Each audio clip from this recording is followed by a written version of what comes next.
নমস্কাৰ মই পদ্মা ছেত্ৰী মোৰ ঘৰ গোলাঘাট মই এতিয়া উদালগুৰি আমাৰ বক্সিং একাডেমিত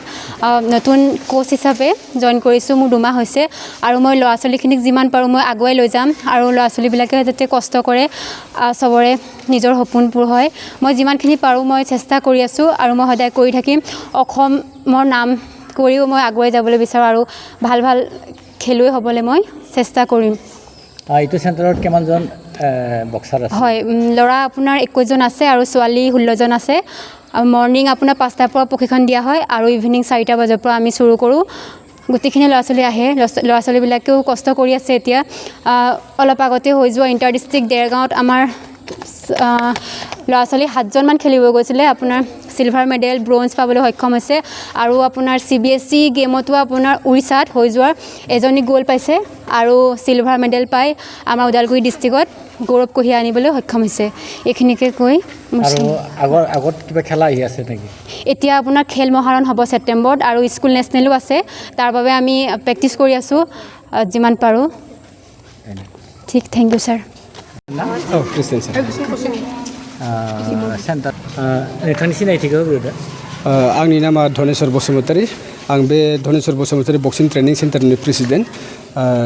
आङो गोबां बोसोर जाबाय बेखौ गायसननाया आरो बिनि टारगेटआनो जाहैबाय बे सेन्टारखौ गायसननायनि टारगेटआनो जाहैबाय जों गोबां गथ'फोरखौ जाहाथे जों मोजां लामायाव लांनो हायो आरो जों बेबायदिनो गोबां माने सिखाव दाखायत जौ आरो ड्राग्स बायदिसिनानिफ्राय जोङो माबोरै हमथानो हागोन बेखौ जों सिमां लानानै आरो गथ'फोरनि फिउचारखौ जोङो ब्राइट खालामनो माबोरै जोङो खालामलांनो हागोन बेखौ सिन्था खालामनानै जों बे सेन्टारखौ गायसननाय जादों आरो गोबाङानो जोंनि बर' गथ'फोर बा जोंनि बेलेग बेलेग गुबुन गुबुन जातिफोरनि गथ'फ्राबो गोबां बेबायदिनो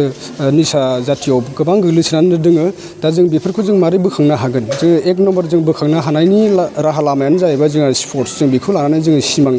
थि खालामनानै जोङो बे सेन्टारखौ गायसननाय जादोंमोन आरो बेखौ लानानै जोङो दा जेरै जोङो दा आवगायनांगौ जों बेबायदिनो आवगायलांबाय थादों आरो जों गोबां गथ'फोरखौ जों बेबायदिनो मोजां लामायाव लाबोनो हादों आरो इसोरा आरो जोंखौ सहाय खालामबावथों जों आरो बेनिफ्राय बांसिन आरो जों जाहाथे मोजां लामायाव लांनो हायो बेखौनो आङो इसोरनियाव खावलायो आरो जोंनि बे सेन्टारनिफ्राय जोङो बेबादिनो BPED आरो MPED जोङो हरनाय जादों आरो बेखौ जोङो जाय गभर्नमेन्ट फैयो जों बेजोंनो जोङो सोनारनानै जोङो खामानिखौ मावनाय जायो आरो बेनिखायनो जोंनि दा जिथु BPED आरो MPED दा फरायबाय थादों किसुमाना उत्तराखन्डआव दङ किसुमाना बे त्रिपुरायाव दङ बिसोरनि जिथु फरायनायनि बेलायाव जोङो फाइनान्सियेल जोङो सापर्ट गोबांनिफ्राय मोन्दों आरो गोबाङा जोंखौ सहाय खालामदों जोङो थांनाय जिथु सरकार जिथु UPPL सरकार बे थानाय समाव जोङो सानै जोङो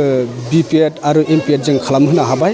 आरो बिथांमोना जोंखौ गोबां सापर्ट खालामदोंमोन आरो फाइनान्सियेल बेलायावबो जोंखौ सहाय खालामनानै गोबां बेबायदिनो सापर्ट खालामदों आरो दानि जिथु सरकार गोदान फैबाय थानाय बे सरकारनाव आङो खावलायगोन बिथांमोनाबो जाहाथे जोंखौ सहाय खालामो बिथांमोनाबो जोंखौ सिगां सरकार थानाय समाव जोंखौ जथेस्थ' सहाय खालामदोंमन आङो नामखौ बुङालासे थानो हाया जितु मानव गेदेर जोंनि दा बर्तमान जोंनि भैरबकुन्द समस्तिनि जितु MCLA डिपुटि चिफ बिथांखौ आङो गोसो गोरबोजों हामबायदों माननीय मानगोनां रिहन दैमारि सारखौ बिथाङा फार्स्ट आंनि लाइफआव सेथि माने हेल्प खालामनाया बिथाङानोमोन आरो बिथाङानो आंनि आंनि जितु बाहेरायाव थांनाय ट्रेनिं लानाय सोलोंनाय गासैयावबो बिथाङा आंनो सिरिबाबो फाइनान्स खालामोमोन आरो बिनि थ्रुयैनो आं गोबां खामानि मावनो हादों सिरियै आरो बिथाङा दिनैसिमहालागि ना होननानै बुङा आरो आङो बिथांखौ थाबैनो लोगो हमगोन आं खेनसे लोगो हमखांबाय बे सेन्टारनि बेलायाव सेन्टारनि जितु बाउन्डारि वाल आरो गोबां इकुइपमेन्टस आरो गोबां बेबायदिनो जोंनो अफिस आरो बायदिसिना नांगौ जादों जोंनि गथ'फोरनि जों बिनि माबाखौ लानानै जोङो सावरायनाय जागोन आरो बिथाङा ना होनाय नङा आं फोथायो आरो बिथाङा 100% आंखौ सापर्ट खालामबाय थानायमोन आरो खालामबाय थादोंमोन आरो खालामबायबो थागोन होननानै आं आसा खालामो बे सेन्टारावहाय दिनै मानि थाखाय हाबाफारि लानाय जादों बे सेन्टाराव जोंहा जितु नरेन्द्र मदि सारनि जितु दैदेननाय जितु निसा मुक्त अभियान बिनि थाखाय जोंखौ जितु गाइडलाइन हरनाय मथे जोङो दिनै बे हाबाफारिखौ जों खुंफुंदों दिनै आगष्टनि 23 तारिख जोङो बे प्रग्रामखौ जों लानाय जादों आरो बेहाय जोंहा गोबां गार्जेन आरो गोजां जोंनि गथ'फोर फैबाय आरो बेहाय जोङो जितु जों चिफ गेस्ट हिसाबै जोङो हांख्रायनानै लाबोनाय जादोंमोन उपेन दैमारि सारखौ बिथांखौ आङो गोसो गोरबोजों हामबाय होनदों बिथाङा दिनैनि बे प्रग्रामखौ मेहेरगोनां खालामफैनायनि थाखाय आरो बेजों लोगोसे जोंना प्रनित दैमारि सार बिथांखौबो आं हामबाय होनदों बिथाङाबो जोंनि गेजेराव फैनानै मोजां बेबादि सम खाबुफोरखौ होफैनानै जोंखौ एनकारेज खालामफैनायनि थाखाय गोसो गोरबोजों आं नोंथांमोनखौ गोसो गोरबोजों हामबाय होनदों। सरकारनिफ्राय नोंथांनो सासे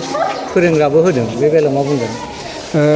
सरकारनिफ्राय जितु जोंनो खेल' इन्डिया सेन्टार हिसाबै जोंनो सासे कच होदों आङो जोंनि लकेल जितु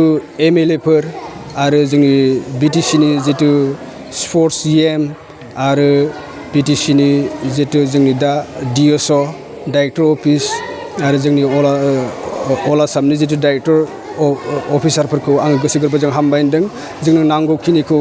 बिथांमोना कचखौ जगायना होनायनि थाखाय आरो बे कचखौ जों मोननायनि उनाव जों आरो बांसिन जों गथ'फोरखौ जोङो डेभेलप खालामनो हालांगासिनो आरो हालांबाय थागोन उन फिउचाराव जोङो गोबां जों बेबायदि उदालगुरिनिफ्राय जोङो बक्सार दिहुनगोन।